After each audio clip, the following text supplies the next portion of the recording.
रामकृष्ण हरे. सज्जन हो, आज आपणा पुढे भगवान गोपालकृष्णाने दुर्योधनाचे भोजन नाकारले आणि विदुरा घरच्या कण्या खाऊन भगवान तृप्त झाले, अशा अर्थाचा आजचा हा व्हिडिओ आहे. तो सादर करतो आहे.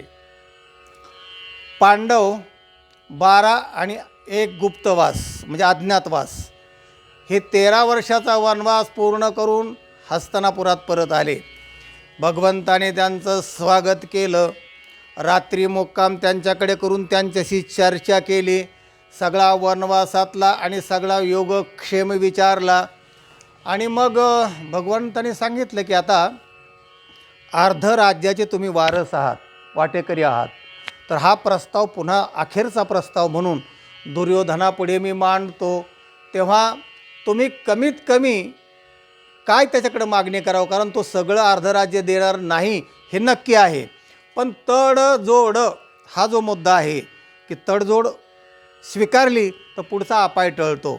तडजोड हे 4 अक्षरी मंत्र ज्याला जमला आणि ज्याने स्वीकारला त्याचं महाभारत घरातलं सुद्धा होणार नाही, कुठलंच होणार नाही. पण जर नाही स्वीकारला तर मग पुढचं महाभारत बघू काय करायचं ते. भगवंताने सांगितलं ही तडजोड म्हणून कमीत कमी आपण काय मागणी करायची. पांडव म्हणले, भगवान तुमच्यावर आमचा विश्वास आहे, तुम्ही जे कराल ना ते आम्हाला मान्य असेल, तुम्ही फक्त आम्हाला पाहिजे, आम्ही त्याच्या संतुष्ट आहोत. भगवान म्हणले, हे बघा कमीत कमी जर मागणी केली ना तर 5 गावाची मागणी करू आपण. एक गाव तुम्हाला मिळेल, त्यात संतुष्ट राहा, मी आहे ना. भगवंताने सांगितलं, त्यांनी ते मान्य केलं. मान्य झाल्यानंतर मग तो संदेश दुर्योधनाला पाठवला की बाबा उद्या आपण सभा घेऊया आणि पांडवांचा प्रस्ताव घेऊन मी चर्चेसाठी येतो आहे. आणि झालं, उद्धवाला बरोबर घेतलं आणि भगवान त्या चर्चेला नक्की झालं. कारण चर्चा करताना कोणीतरी एक विश्वासू माणूस साक्षीदार म्हणून, त्याच्यासमोर चर्चा म्हणून आणि आपला एक पाठीराखा म्हणून बरोबर असावा लागतो. खरं म्हणजे 5 लोकांच्या समोर ही तडजोड व्हावी लागते. पण भगवंताने त्या उद्धवाला बरोबर घेतलं, आणखीन त्याचे काय प्रिय मित्र असतील ते 2-4 आणि गेले. रातोरात या दुर्योधनाने काय केलं की जिकडे तिकडे मंगलवाद्यांची सेटिंग करून ठेवलं, मोठं प्रमाणपत्र छापलं, मोठा समारंभ करून स्टेजवर भगवंताला ते बहाल करायचं ठरलं. मोठे हार तुरे जिकडे तिकडे त्या हस्तिनापुरामध्ये चकचकाट केला. मोठं भोजनाचा कार्यक्रम, भगवंताला निमंत्रण भोजनासह. एक दूताला पाठवून लगेच सांगितलं की आमच्याकडे भोजन, आमच्याकडे मुक्काम आणि तुमचा असा आम्ही भव्य नागरी सत्कार वगैरे करणार आहोत वगैरे. हो, तो राजकारणीच दुर्योधन. राजकारण्याला हे सगळं जमतं, कसं मिंधे करायचे लोक. तर त्याने तशा प्रकारचं सगळं आखणी आराखडा तयार केला. झालं, भगवंताने उद्धवाला बरोबर घेतलं आणि गेले. सभा सुरू झाली. भगवंताने आपला प्रस्ताव दुर्योधनाला सांगितला, हे बघा कमीत कमी 5 गावं तरी तुम्ही पांडवाला दिले पाहिजे. खरं तर ते अर्ध्या राज्याचे हक्कदार आहेत, वाटकरी आहेत, पण ते तुम्ही द्याल याची शक्यता नाही. पण कमीत कमी एवढं तरी तुम्ही द्या, त्याच्यामध्ये पांडव संतुष्ट राहतील. अल्पसंतुष्टपणा जो आहे तो पांडवामध्ये आहे आणि मी त्यांना समजून सांगितलेलं आहे. दुर्योधनाने ते ऐकल्यावर दुर्योधन म्हणला, 5 गावं? सुईच्या टोकावर बसणारी मातीसुद्धा मिळणार नाही, अशी टोकावरची भाषा वापरली. माती मिळणार नाही म्हणल्यानंतर भगवान ताडक्याने एकदम उठले आणि सांगितलं, हे बघा टोकाची भाषा तुम्ही बोलताय, माती देणार नाही म्हणताय ना सुईच्या टोकावरची, तुम्हाला आता मातीतच गाडून टाकतो. तारीख जाहीर केली. आता आपली भेट होईल कुरुक्षेत्रावर, युद्धाची भेट, शेवटची भेट कुरुक्षेत्रावर होईल. अशा प्रकारचं ते केलं आणि भगवान ताडकीने उठले एकदम आणि उद्धवाला सांगितलं, उद्धवजी चलो विदुर घर जायो, दुर्योधन म्हणला, हे भगवान, जेवण्याचं आम्ही सगळं तुम्हाला निमंत्रण अगोदर दिलं होतं, सगळा थाट केला आहे, षड्रस पक्वान्न केले आहेत, काय जे पाहिजे ते तयार केलेलं आहे आणि मुक्कामाचा पण आम्ही तुम्हाला आग्रह केलेला आहे आजचा, आमच्याकडे आजची रात्र तुम्ही आनंदामध्ये घालवावं. तर म्हणलं तसं जमणार नाही, मी फक्त एकाच ठिकाणी जेवतो, म्हणजे ज्याचं प्रेम माझ्यावर आहे किंवा मी भुकेने पार मरायला लागलेलो आहे त्याच्याकडेच मी फक्त तेव्हा जेवतो.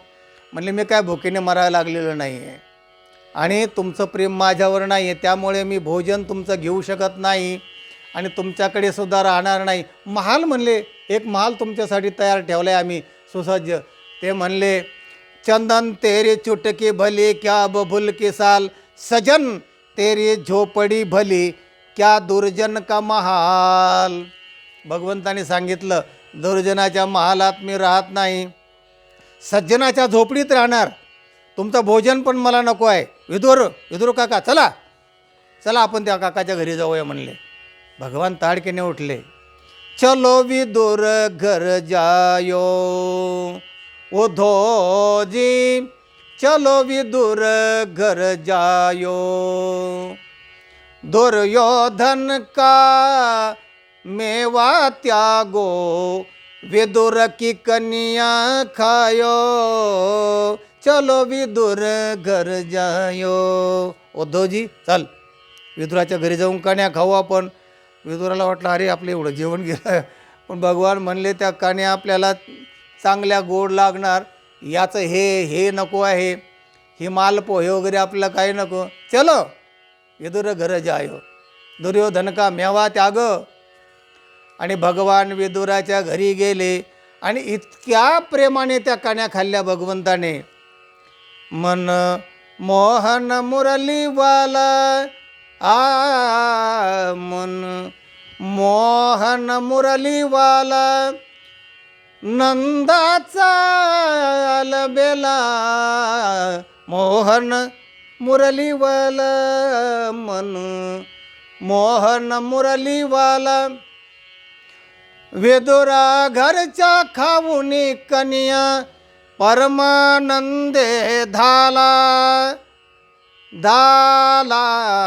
मोहन मुरलीवाला, मन मोहन मुरलीवाला, विदुरा घरच्या खाऊनी कन्या परमानंदे झाला. विदुरा घरच्या कन्या मिटक्या मारून खाल्ल्या, आनंद भगवंताला वाटला. वा रे वा, काय प्रेम त्या विदुरावरचं आणि काय त्या विदुराच्या कन्यातली गोडी. आणि दोघांनी चाखली आणि त्यांनी ती रात्र तिथे काढली. असाच कन्या खाण्याचा एक प्रसंग तुकाराम महाराजांच्या चरित्रामध्ये आहे. तुकाराम महाराजांच्या घरी एकदा देव पाहुणे म्हणून गेले. जसं विदुर काकाच्या घरी आता हे पाहुणे म्हणून जसे देव गेले आणि कन्या खाव्या लागल्या, विदुर काकाने आपल्या पद्धतीप्रमाणे आदर आतिथ्य केलं, तसं एकदा तुकाराम महाराजांचं झालं. तुकाराम महाराजांकडे देव पाहुणे म्हणून गेले. तेव्हाची परिस्थिती तुकाराम महाराजांनी आपल्या अभंगात वर्णन केलेली आहे. आजी आले ऋषिकेशी, पाहुणे घरासी, घरासे पाहुणे घरासी, आजी आले ऋषिकेशी, काय करो उपचार, कोप मोडकी जर्जर, काय करो उपचार, दरदरीत पाण्या माझी रांधियल्या कन्या, काय करो उपचार, पाहुणे घरासी आजी आले ऋषिकेशी, काय करो उपचार, कोप मोडकी जर्जर, दरदरीत पाण्या माझी रांधियल्या कन्या. हे चरण महत्त्वाचं आहे. भगवंताने त्या कन्या खाल्ल्या, तिथेही भगवान आनंदी झाल्याचं चरित्रामध्ये लिहिलेलं आहे. सांगायचा मुद्दा असा की भगवान भक्ताचं काय खातून कसा संतुष्ट होतो, तेव्हा विदुरा घरच्या कन्या खाऊन भगवान संतुष्ट झाले. आणि म्हणून भगवान जो आहे ना, तो कुठे संतुष्ट होतो आणि कोणाचं खात नाही, तर ते महत्त्वाचं आहे. कारण तसं खाऊन दुर्योधन होता तो दुर्जन या प्रवर्गामधला तो माणूस आणि त्याचे सहकारी. तर दुर्जनाला जर आपण त्यांच्याकडे जेवलो, त्यांचं काय घेतलं खाल्लं, त्यांचं जर झालं, माणूस मेंदा होतो आणि माणसाला तशा प्रकारची बुद्धी होण्याची शक्यता असते. म्हणून त्यांना उत्तेजनसुद्धा द्यायचं नाही. त्यांच्याकडे जेवणं किंवा त्यांचं सहकार्य घेणं हा सुद्धा एक अपराध आहे. हे लक्षात ठेवा सज्जनो. ह्या सगळ्या व्हिडिओचा बोध हाच आहे की दुर्जनाला कसं टाळायचं या व्हिडिओमधून आपल्याला शिकता येतं. भगवंताने ते सपसेल टाळलं. तुझं जेवण नको, तुझा मुक्काम नको, झोपडीत मी राहील त्या विदुराच्या, तुझा महाल नको, तुझे हे मालपोहे हे बाकीचे नको, मी विदुघरच्या काण्या खाईल. अशा प्रकारचा भगवान भक्ताचं हृदय पाहतो, भाव पाहतो आणि त्याच्या अधीन होतो, त्याच्या पाठीमागे उभा राहतो. द्वारकेचा राणा पांडवा घरी असं हरिपाठात माऊली म्हणते आहे. तेव्हा हा बोध लक्षात घ्या, तरच आपलं जीवन आनंदमय मंगलमय होईल. हा ह्या व्हिडिओचा तात्पर्य अर्थ आहे. हा व्हिडिओ इतरांना पाठवा, लाईक करा आणि चॅनलला सबस्क्राईब करा. रामकृष्ण हरी.